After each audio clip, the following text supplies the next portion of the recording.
Assalamualaikum warahmatullahi wabarakatuh. Kami dari kelompok 3 akan mempresentasikan hasil PPT kami yang berjudul macam-macam sistem navigasi. Dan kelompok kami yang beranggotakan saya sendiri, Rafi Qudus, Afzal Ufazilah, Nadiatul Asra, dan Rizka Amelia. Navigasi hewan adalah kemampuan beberapa hewan untuk menemukan jalan mereka secara akurat tanpa peta atau alat. Secara sederhananya, navigasi hewan merupakan suatu kemampuan hewan dalam menentukan arah mereka sendiri. Berdasarkan dari referensi yang telah kami kumpulkan, navigasi hewan ini kami kelompokkan dalam 4. Yang pertama, navigasi secara kimiawi ataupun penciuman, navigasi medan magnet, navigasi matahari, dan navigasi suara. Yang pertama ada navigasi penciuman. Navigasi penciuman adalah kemampuan suatu hewan dalam menentukan arah mereka dengan penciuman ataupun bau. Nah, salah satu contoh dari navigasi ini adalah semut. Yang mana semut akan mengikuti arah yang telah ditinggalkan oleh semut lainnya dengan mengikuti zat yang telah ditinggalkan oleh semut sebelumnya, yaitu zat feromon. Yang mana zat feromon ini ialah zat kimia yang dikeluarkan oleh seekor hewan yang memungkinkan berkomunikasi dengan anggota lainnya dari jenis yang sama. Adapun cara kerjanya, biasanya semut yang mencari jalan, dia akan berjalan secara perlahan. Akan tetapi semut yang di belakang, ketika semut yang mencari jalan ini sudah menemukan jalan, mereka akan lebih cepat berjalannya. Yang mana dikarenakan semut yang di belakang ini hanya berjalan dengan mengikuti arah zat yang telah ditinggalkan oleh semut yang pertama tadi. Baik, saya akan melanjutkan pembahasan yang kedua tentang navigasi medan magnet. Navigasi medan magnet itu dibagi menjadi 3. Yang pertama ada magnetoreseptor magnetik, yang kedua ada magnetoreseptor kriptokrom, dan yang ketiga ada magnetoreseptor struktur anatomi spesial. Jadi yang pertama ada magnetoreseptor magnetik, di mana navigasinya memanfaatkan gaya mekanik pada rantai kristal, di mana alat navigasi tersebut berbentuk seperti kristal magnetit. Kemudian kristal tersebut membentuk organel dalam sel yang menjadikan sensitif terhadap medan magnet di bumi. Selanjutnya, rantai kristal bergerak ke arah dengan medan magnet yang di bumi, sehingga menimbulkan gaya rotasi pada rantai kristal.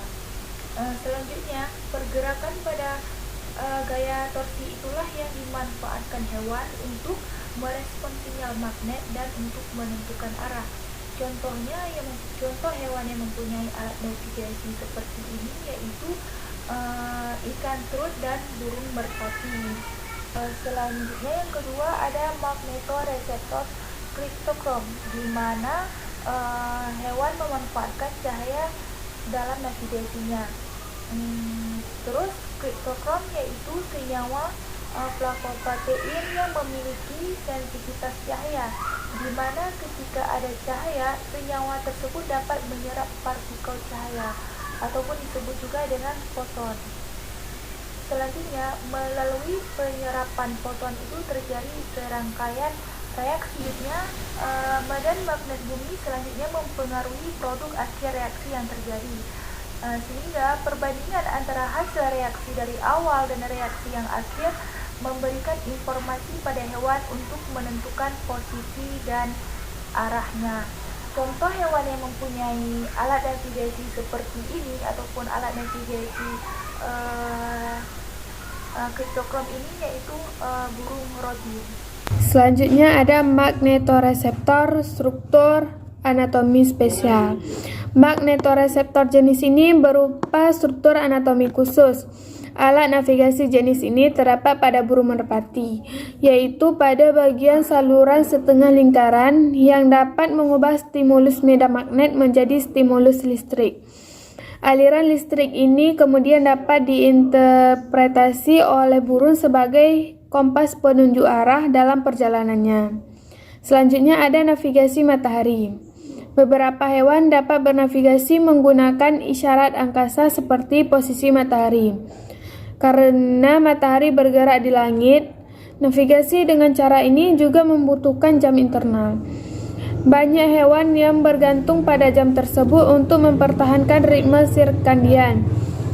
Hewan yang menggunakan orientasi kompas matahari seperti ikan, burung, penyu, kupu-kupu, lebah belalang, reptil, dan semut. Contoh semut gurung Sahara. Semut gurung Sahara merupakan serangga yang mampu melakukan perjalanan hingga mencapai 0,5 km dari sarang mereka untuk mencari makan. Semut menavigasi dengan menggunakan pola cahaya yang terpolarisasi dari matahari. Baiklah, saya akan menjelaskan tentang navigasi suara.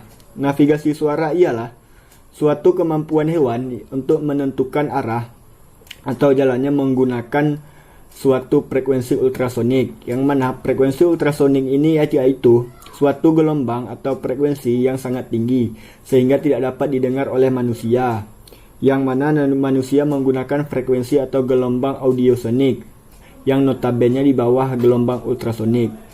Hewan yang menggunakan navigasi suara ini yaitu kelelawar. Kelelawar ialah suatu makhluk nokturnal yang penglihatan malamnya kurang jelas. Nah, di sini kelelawar mengandalkan suaranya untuk menentukan arah, yang mana di saat kelelawar terbang dia akan mengeluarkan suara dan suara tersebut akan dipantulkan. Nah, dari pantulan suara tersebutlah kelelawar menentukan di mana dan di jarak berapa mangsanya berada. Frekuensi yang didengar dan dikeluarkan kelelawar mencapai 3000 Hz atau 120 Hz. Contoh hewan lainnya yang menggunakan navigasi suara yaitu ada lumba-lumba, anjing, kucing, dan burung walet. Sekian dan terima kasih.